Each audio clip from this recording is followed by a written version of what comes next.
Have you ever been with someone who seems emotionally distant one minute, then charming the next? They pull away just when things start to feel close. It's confusing, even painful.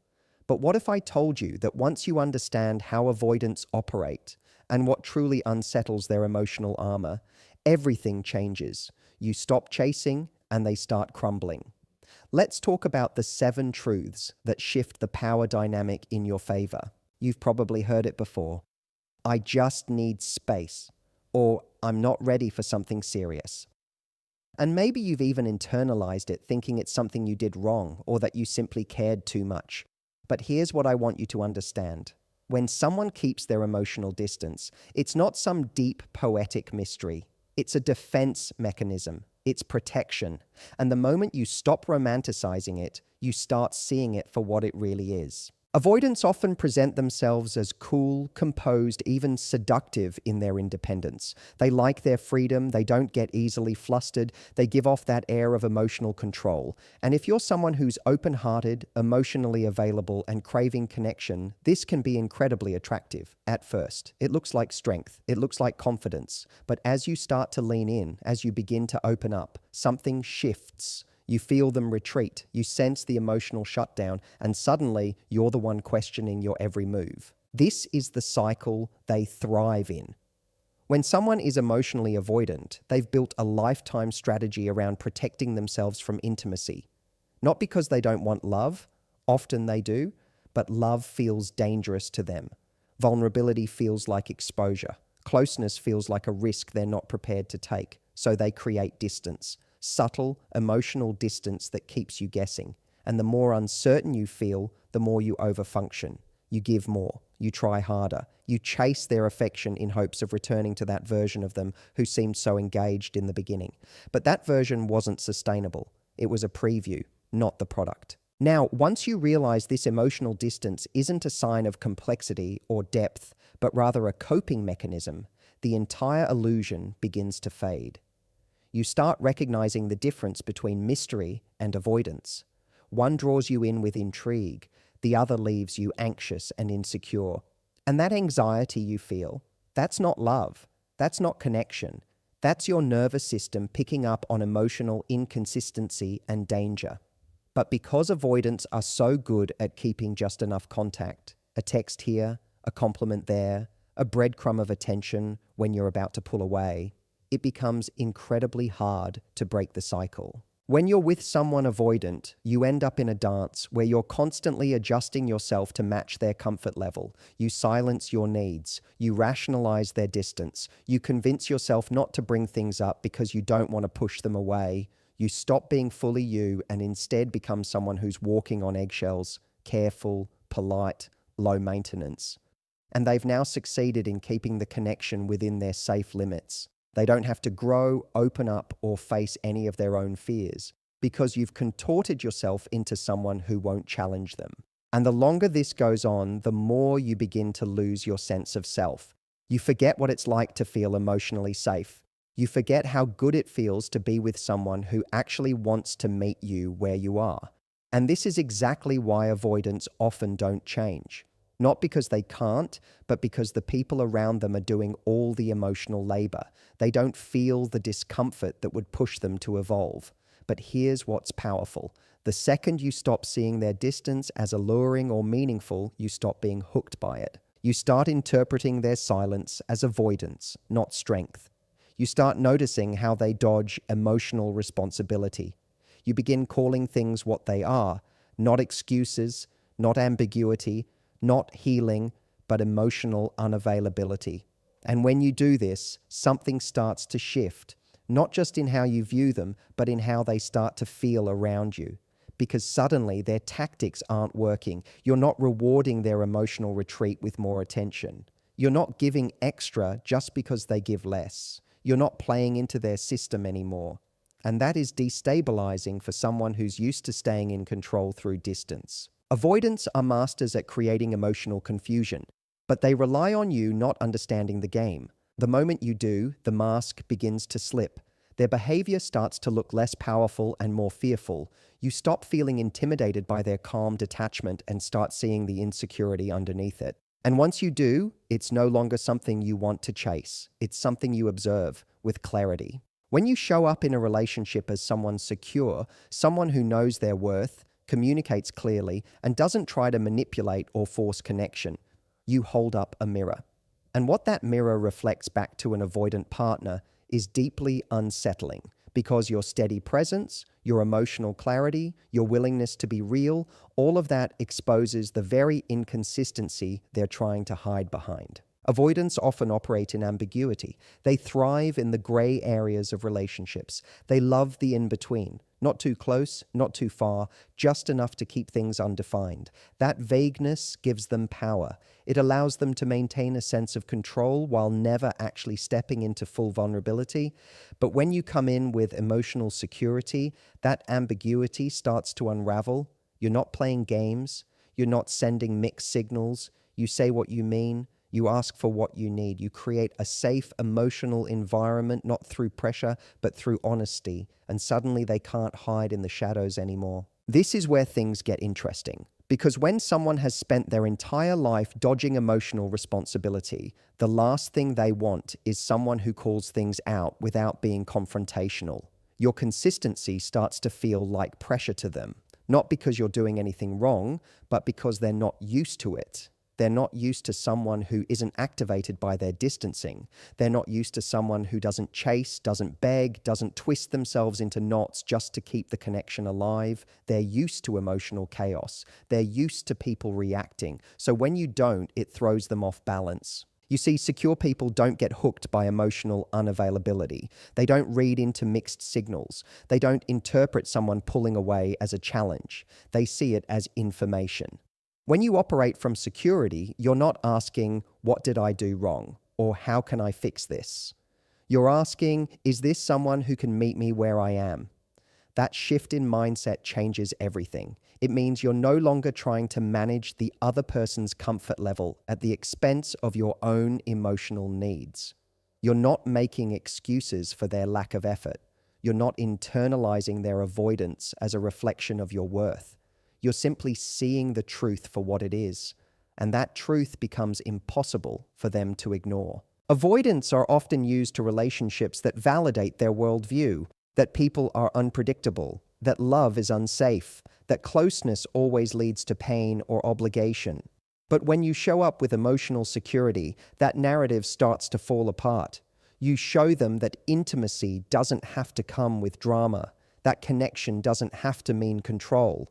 That love can be both deep and respectful of boundaries. And ironically, that kind of presence makes them deeply uncomfortable. Because now they're confronted with something they can't dismiss. Someone who isn't playing the game, isn't overgiving, isn't trying to fix them, but simply is. Someone who brings peace instead of chaos, and who expects peace in return. And that's what cracks their system. Avoidants aren't used to being seen. They're used to being chased or left alone. They're not used to being held accountable by calm observation. Your security doesn't shout, it doesn't demand, it simply reflects. And in that reflection, they start to feel the contrast between your clarity and their confusion, your openness and their guardedness, your availability and their retreat. And that contrast is uncomfortable for someone who's spent years protecting themselves from being exposed. This is where their inconsistency begins to feel like a burden, not a strength. Where the charm of their detachment fades under the weight of your quiet confidence. You're not reacting to their moods. You're not triggered by their distance. You're not clinging to the highs because you're afraid of the lows. You are consistent, and that consistency shines a spotlight on every place they are not. Every avoidance tactic they've relied on begins to feel more visible, more obvious, more ineffective. Because the emotional environment you create, one built on truth, openness, and connection, is one they can't fully participate in without changing.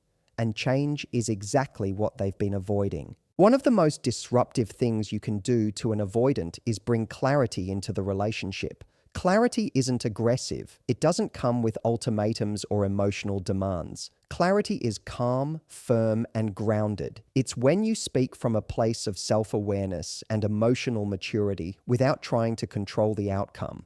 And for someone who relies on keeping everything foggy, unclear, and undefined, that kind of clarity dismantles their entire structure. Avoidants are not just afraid of closeness, they're afraid of being seen. And the easiest way to avoid being seen is to keep everything in a haze. That haze is their safe zone. They'll say things that sound open-ended but mean nothing. They'll be vague about what they want, vague about the future, vague about how they feel. It's not always malicious, it's just what they've learned to do in order to stay emotionally safe. As long as nothing is clearly defined, they don't have to commit. They don't have to be vulnerable. They don't have to face the emotional weight of actually being present with another person. They get the illusion of connection without the actual intimacy. But clarity changes the rules of the game. When you say, here's what I want, or this is how I feel, or this is what I need, without drama or fear, you're no longer operating in the fog they're comfortable in. You're choosing a higher level of communication. And now they have a choice to make. They can meet you there, which requires vulnerability, or they can retreat. And if they retreat, it becomes obvious. There's no more gray area to hide in. You've removed the wiggle room. You're not playing into the fantasy anymore. You're living in reality. And reality, for the avoidant, is the most uncomfortable place to be because it forces them to confront the fact that emotional safety isn't about distance. It's about honesty. It's about mutual understanding. It's about being able to say, this is who I am, and allowing the other person to do the same. Avoidants avoid because they're terrified of that level of openness. But when you model it, when you live it, without fear, without manipulation, without apology, they feel exposed. Not because you're trying to expose them, but because their usual tactics stop working. Their silence doesn't confuse you. Their delay in texting doesn't cause anxiety. Their vagueness doesn't draw you in. Because you're not here for the fog. You're here for something real. Clarity isn't about pushing someone to move faster. It's about refusing to dim your light just to match their comfort zone. It's about stating your values, your intentions, and your boundaries in a way that leaves no space for misinterpretation. When you do that, the emotional responsibility shifts. They can't blame you for misunderstanding them. They can't claim you were pressuring them. All you did was tell the truth. And that truth forces them to see that the game they've been playing, this carefully crafted dance of coming close, then pulling away, is only possible when the other person doesn't know what's going on. When you show up with emotional clarity, you stop feeding the fantasy. You're no longer projecting what you hope they feel. You're no longer trying to decode mixed signals. You've removed the guessing game. And that does something powerful. It creates contrast, because now you're no longer swept up in the emotional roller coaster. You're grounded. You're present, you're stable. And in that stability, they have to confront their instability. They have to look at their own patterns. They have to feel the discomfort of being with someone who doesn't flinch at their distance, doesn't chase their approval, and doesn't collapse in the face of their inconsistency. And the moment you hold that line, the moment you stay clear, even when it would be easier to slip into confusion, they feel the shift. They can no longer rely on charm to reset the dynamic. They can't just come back with a breadcrumb of attention and expect you to jump. You've changed the frequency of the connection. You're now in truth. And truth demands that the other person rise to meet it or be revealed for who they are. Avoidants are wired to feel safest when they're in control. Control to them doesn't come from dominance. It comes from distance. Emotional distance gives them the upper hand. As long as they're one step back, they don't have to confront the parts of themselves that fear intimacy. They get to decide when to engage, when to retreat, when to respond, when to disappear. And for a while, that strategy works, especially when they're with someone who's unknowingly playing into it. Someone who craves closeness, who overanalyzes every word, who gives more when they get less, hoping it will bring the connection back. That dynamic feeds the avoidant sense of control. It confirms their belief that if they stay just out of reach, they'll never be overwhelmed. They'll never be hurt. But something profound happens when you stop feeding the chase, when you stop overfunctioning, stop interpreting their silence as a puzzle to solve, stop adjusting your behavior to earn scraps of connection. You begin to remove the very fuel their avoidance depends on. You stop chasing, not as a punishment, not as a game, but as a return to your self-respect. You stop participating in the unspoken agreement where you keep giving in the hope that one day they'll finally show up differently. And that's when their system starts to unravel. Because avoidants depend on imbalance. They thrive when there's someone doing the emotional work for them. Someone filling in the gaps, initiating the conversations, carrying the connection on their back. That imbalance gives them the freedom to stay protected, to stay distant, to stay disconnected, while still reaping the benefits of intimacy. But when you stop giving energy to that imbalance, they're left with a reflection of their own absence. No one is holding the space for them anymore. No one is making it easy for them to avoid showing up. The chase is over, and with it, so is the illusion of control. This is where their discomfort begins, because now they have to confront the vacuum they've created. The silence that used to draw you in is met with your stillness. The cold behavior that used to provoke you now just falls flat. They begin to realize that the power they thought they had wasn't real. It was borrowed. It only existed as long as you kept playing your part. Without your pursuit, their emotional detachment is no longer a strategy. It's a liability. It becomes obvious that they're not the composed, unbothered person they pretended to be. They're someone who's emotionally underdeveloped, afraid of vulnerability, and unwilling to step into real intimacy unless it's completely on their terms. What most avoidants don't realize is that their push-pull dynamic only works with someone who doesn't fully see what's happening. It relies on confusion, on hope, on your belief that maybe if you just stay patient enough, kind enough, forgiving enough, they'll come around. But once you recognize the pattern, once you see that the chasing, the overgiving, the anxious guessing isn't love, but survival, you stop showing up in ways that serve their avoidance. And that shift removes the payoff for them. They no longer get to keep their distance and feel desired. They no longer get to withdraw and expect you to keep reaching. They no longer get to withhold and still feel in control of the emotional dynamic. Avoidants aren't used to being met with emotional neutrality. They're used to reactions, anger, sadness, confusion, desperation. But when you step back with calm, grounded self-worth, it creates a completely different emotional environment. One that says, I'm not here to perform for your comfort. I'm not here to chase what refuses to meet me halfway. That energy is confronting because it means they have to make an actual decision, not a vague promise, not a temporary return, but a real, honest choice about whether they are capable of emotional engagement. And that's the last thing they want to do because engagement means vulnerability. It means accountability. It means losing the safety of distance. And so they crumble. Not always in dramatic ways. Sometimes it's subtle. They reach out more, they become more visibly uneasy. They try to re-engage but don't know how. Other times it's full panic. They don't know how to function without the dynamic where you do the work. They've never had to. Your stillness becomes deafening. Your peace becomes unsettling. And suddenly they're faced with a version of you they didn't expect, one that won't chase, won't beg, and won't play the game anymore. When you raise your standards, you create a shift in the emotional climate that avoidants are completely unprepared for. They're used to relationships where expectations are low, where emotional inconsistency is tolerated, and where effort isn't required unless it's convenient for them. They've grown comfortable in a dynamic where they set the pace, they set the tone, and they decide when vulnerability is safe enough to share, if at all. But the moment you hold them to a higher standard, not in a demanding or forceful way, but in a calm and grounded way, they feel the pressure. Because now they're being asked to show up in ways they've never had to before. Now, love isn't just a feeling. It's something that requires action, intention, and consistency. Standards are not about ultimatums or control. They're not about saying, do this or I'll leave.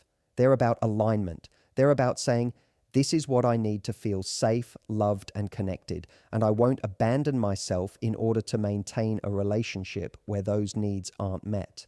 That kind of clarity around your standards creates an emotional tension that avoidants find incredibly uncomfortable, because now their usual tools, avoidance, distance, aloofness, ambiguity, don't work the same way. You're not melting at the occasional compliment. You're not swooning over vague promises about the future. You're not willing to settle for a halfway connection that constantly leaves you guessing. You're requiring something more, and that more is exactly what they've spent their life trying to avoid. Most avoidants operate on the assumption that the other person will bend, that the other person will adjust, minimize, or delay their own needs in order to keep the connection alive. That's how they maintain control, by teaching people, sometimes unconsciously, to expect less. They may even admire your standards at first. They might say they love how you respect yourself, how you know what you want, how you don't settle. But when those standards start to apply to them, when they're asked to meet you in a place of mutual emotional effort, the admiration turns into tension.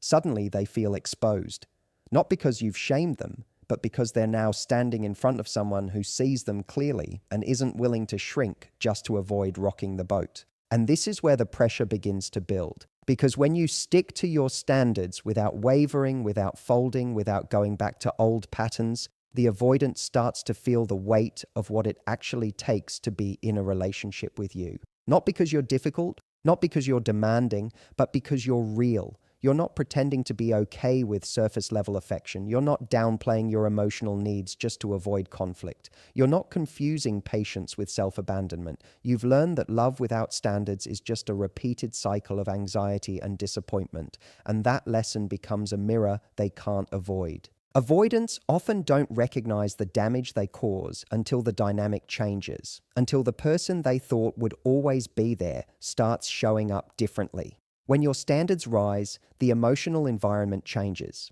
It becomes clear that this is no longer a space where inconsistency can survive. The lightness they felt from avoiding deep connection is replaced by the discomfort of knowing they can't keep you around by doing the bare minimum. They can no longer rely on charm, chemistry, or passive closeness to maintain your attention. They're now dealing with someone who requires presence, honesty, and effort, not just when it's easy, but especially when it's hard. And what's most difficult for them is that these standards don't come with drama. They're not met with yelling or threats or emotional explosions. They're met with silence, with detachment, with a calm removal of energy and focus. That kind of reaction is much more powerful than any loud confrontation. It signals a deep shift. It tells them that this isn't about making them change. It's about protecting your peace.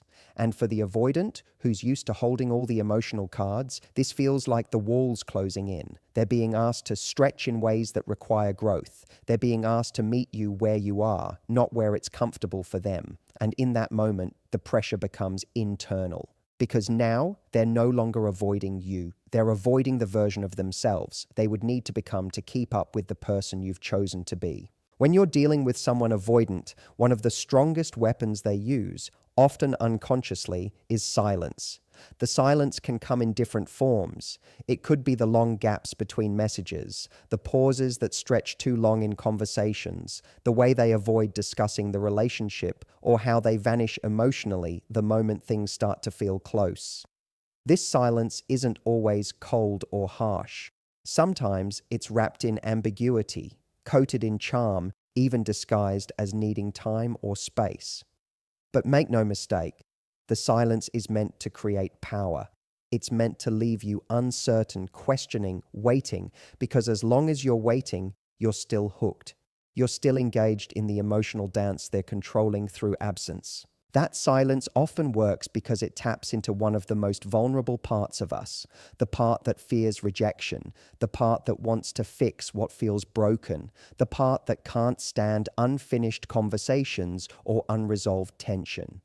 So when they pull back, you lean in. When they don't call, you wonder why. When they go quiet, you get louder. In your thoughts, in your emotions, sometimes in your actions. That imbalance gives them exactly what they want: the ability to regulate the intimacy on their terms. They decide when connection happens and when it doesn't. They become the emotional thermostat of the relationship, while you become the one always adapting, adjusting, overthinking. But all of that starts to shift the moment you stop fearing their silence. When you begin to understand that their distance doesn't mean you've done something wrong, that it's not an invitation for you to prove your worth, not a signal for you to chase, not a cue for you to try harder, everything changes. Because when their silence no longer holds emotional weight over you, it loses its grip. It stops being a tactic that keeps you bound to uncertainty and starts becoming what it actually is, a reflection of them, not you. What most avoidants don't expect is for their silence to be met with peace. They expect confusion, they expect protest, they expect you to reach out and try to restore the closeness. That's how the pattern has worked in their favor. They retreat, you pursue. But when you break that cycle, when you sit in their silence without losing yourself, without reacting, without spinning a narrative about why you're not enough, they don't know what to do. Because now their avoidance is no longer drawing you in, it's pushing you out. And instead of scrambling to re-engage them, you're simply observing quietly from a place of self-respect. Silence is only powerful when it creates emotional tension in the other person. When that tension isn't there, the silence starts to echo back to them. It becomes a mirror. They're no longer hearing your voice or feeling your energy trying to fill the space. They're hearing their own emptiness. They're sitting with the reality that you're not coming to rescue the connection this time. You're not going to soothe their anxiety by diminishing your needs. You're not going to reach into the dark and pull them back out. You've let go of the rope, not in bitterness, not in anger, but in quiet clarity. And that clarity is what avoidants find so destabilizing, because your calm detachment shows them that connection with you isn't conditional, it's just clear. If they want access to your time, your energy, your love, they have to show up, they have to communicate, they have to meet you halfway. The silent treatment, the disappearing acts, the avoidance of real emotional depth, all of it stops being effective when you stop playing the game.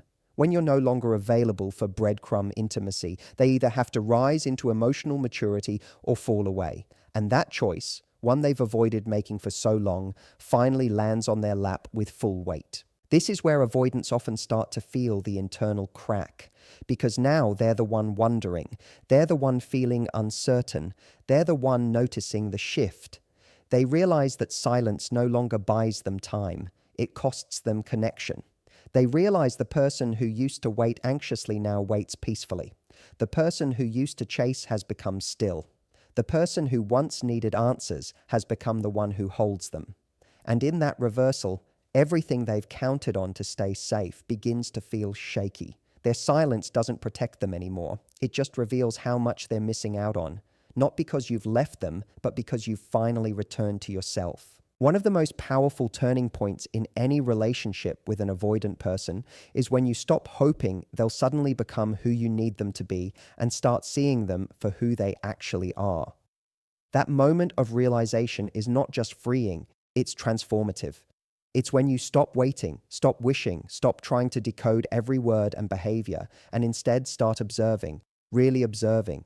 And when you do, you begin to notice something you couldn't see clearly before: their inconsistency, their avoidance, their emotional withholding. It's not about you, it's a pattern, and it has nothing to do with your worth. For a long time, you might have seen their silence as a challenge to overcome, their distance as something you could fix with more love, more understanding, more patience.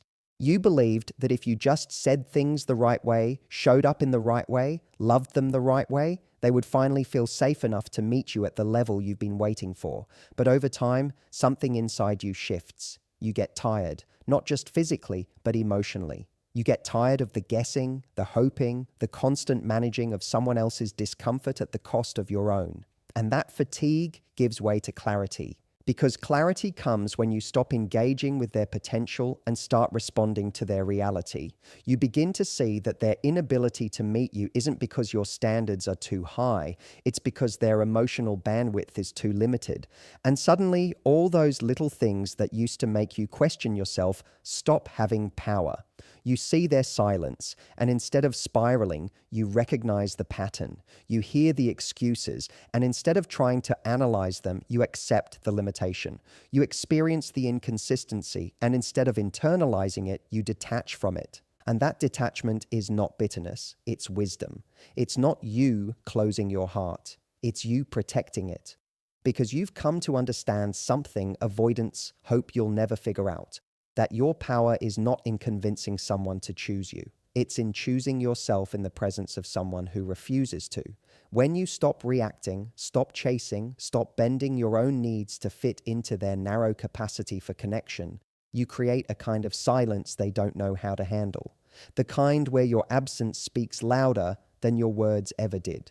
The kind where your peace becomes louder than their confusion. Avoidants often rely on your emotional hunger to keep the dynamic alive.